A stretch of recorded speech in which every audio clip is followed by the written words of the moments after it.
Kereta nak bajet-bajet punya 4,000 boleh dapat berapa biji kereta? Kalau kat orang lain 4 biji mungkin you tak dapat kereta. Tapi dekat Awang sini 4,000 you boleh dapat 2 biji kereta sudah. Okey, hari itu kita ada buat jackpot untuk wira-wira.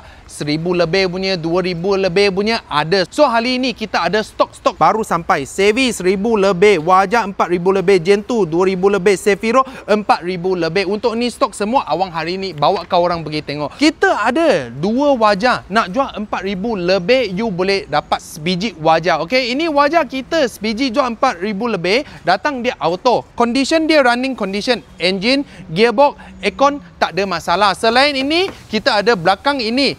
Nombor cantik 3 angka 191 sekali bagi. Okey, ini dua-dua Wajah kita pakai engine Mitsubishi punya. Sebab customer dia cakap, Wang, itu Wajah tak mau Campro punya. Campro punya kurang baik. I mau Mitsubishi punya ada. So kita masuk sajalah. Selain Wajah, kita ada ini Gentoo lagi 2,000 lebih sudah boleh dapat dia. So ada berapa biji lah kereta semua yang bajet-bajet punya. So dalam berapa ribu kalau you tak dapat satu motor kan, you kat Awang sini sudah boleh beli ada satu bumbung punya kereta. Tapi kita condition latang macam mana, kita tak ada buat repair besar-besar. Janji kita kasihkan running condition, dia boleh jalan, temperature tak naik, engine gearbox okey, itu jalan saja. So kalau nak cari kereta budget, you boleh latang sini. Area kita dekat Pandan Auto City, belakang Shell saja.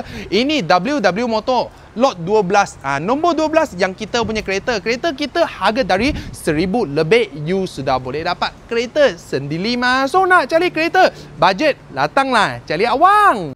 Follow Awang, dapatkan info dan knowledge kereta.